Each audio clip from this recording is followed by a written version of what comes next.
Bom dia. Que a graça e a paz do Senhor Jesus Cristo seja em sua vida, no seu lar e em seus negócios. Quero agradecer a Deus por permitir entregarmos nossas primícias a Ele e juntos desfrutarmos de mais um dia dessa palavra que se encontra no Evangelho segundo João, capítulo 1, versículos 1 a 5.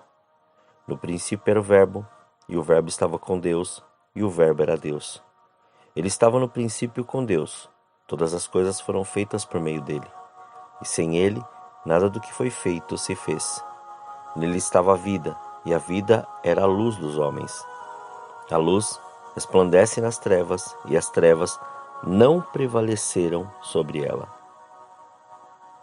Ao meditar nessa palavra, o Senhor me fez pensar um pouco sobre nossas aulas gramaticais e me levou a refletir sobre a função do verbo numa frase ou uma oração, pois ele expressa a ação de um sujeito. Ou seja, sem o verbo não há expressão, não há atitude, não há movimento, não há ação. Os verbos constituem uma classe gramatical que é responsável por expressar uma ação, um estado, um desejo, um acontecimento, ou até mesmo um fenômeno natural. Por isso, essa classe é fundamental à nossa comunicação. Jesus era o Verbo. Por ele é a expressão do poder e da ação de Deus. O Verbo é a palavra de Deus que criou o mundo, e na criação Jesus estava junto. No grego, a palavra verbo é logos, que significa palavra.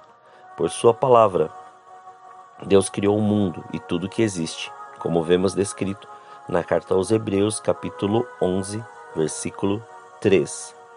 Pela fé, entendemos que os mundos foram criados pela palavra de Deus, de maneira que o visível não foi feito do que se vê.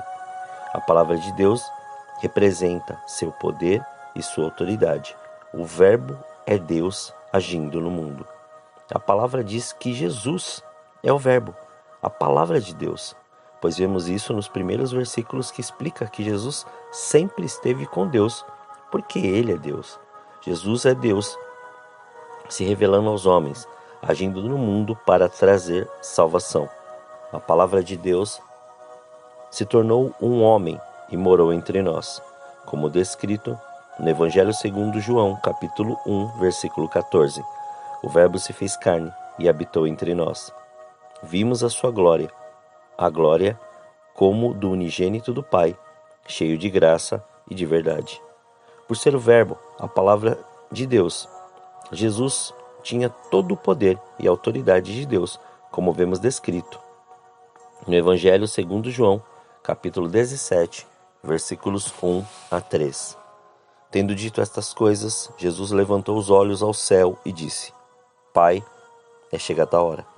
Glorifica o teu Filho, para que também o teu Filho te glorifique, pois lhe deste autoridade sobre toda a carne, para que dê a vida eterna a todos os que lhe deste. Ora, a vida eterna é esta, que conheçam a ti, o único Deus verdadeiro, e a Jesus Cristo, a quem enviaste. Eu te glorifiquei na terra, concluindo a obra que me deste para fazer. Suas ações eram as ações de Deus. Seus milagres eram evidência que ele era o poder de Deus no mundo. Jesus tinha toda a autoridade de Deus para ensinar e perdoar pecados, porque ele veio de Deus, era Deus e se humilhou na condição de servo, de homem carnal, para nos mostrar que tudo podemos naquele que nos fortalece. Diante de toda essa explanação, quero evidenciar este verbo em nós, os sujeitos a requererem uma ação. Sim, porque tudo o que fazemos e até mesmo nos comunicamos, precisamos do verbo. Assim como em nossa linguagem física carnal, assim precisamos na espiritual. Não há comunicação sem ação. O Senhor nos mostrou desde o início, pois nos deu a condição de sermos transformados pela sua palavra, ou seja, de termos algo que nos mostre qual atitude tomarmos em todas as situações.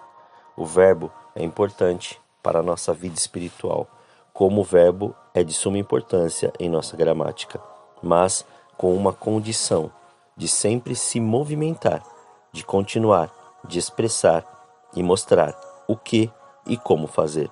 Jesus quer mostrar que não estamos refletindo religião, mas, ao deixar o verbo conduzir o sujeito, que somos nós, estamos deixando ser transportados para o reino do seu amor e revelando a sua glória.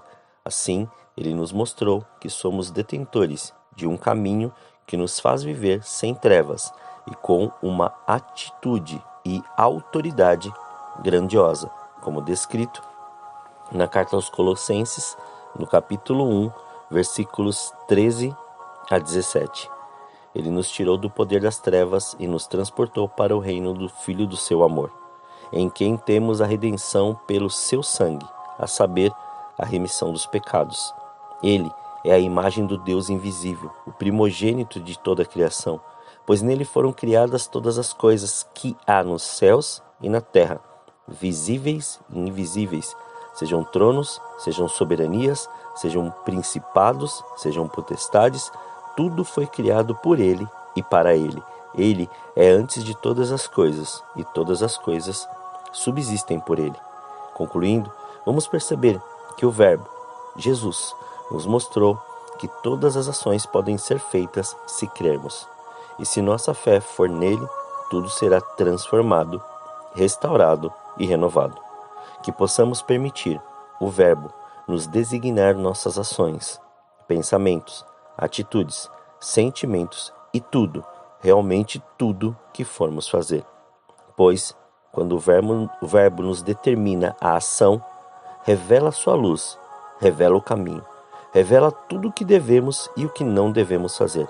E não há trevas que suporte essa revelação, pois neste caminho de clareza, nada pode ser maior que a presença de sua glória. Pois esse é o nível de comunicação, ou seja, de intimidade e relacionamento que Ele quer ter conosco todos os dias. Oremos. Pai, nós te louvamos e te agradecemos, Senhor. Graças te damos, ó Pai, por este dia.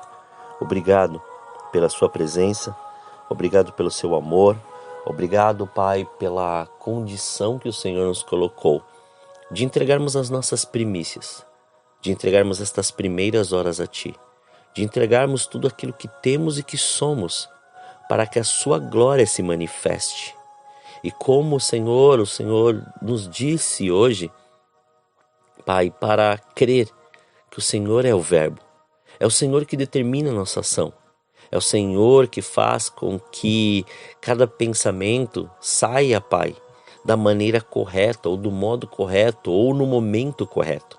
Que as nossas palavras sejam, Senhor, não palavras, ó Pai, que vão de alguma maneira, Senhor, paralisar, mas todas elas vão construir, vão reconstruir, vão edificar a vida das pessoas. Que nossas emoções não precisam passar por turbulências, mas antes podem ser, Pai, direcionadas a este caminho, e é caminho de paz, a caminho, Senhor, onde nenhuma treva pode ser maior que a sua luz. Pai, porque quando o Senhor nos direciona e o Senhor nos conduz a essa verdade, nada pode ser maior que a sua presença em nossa vida.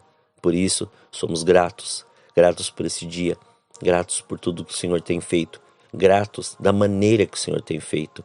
E muito obrigado, Senhor.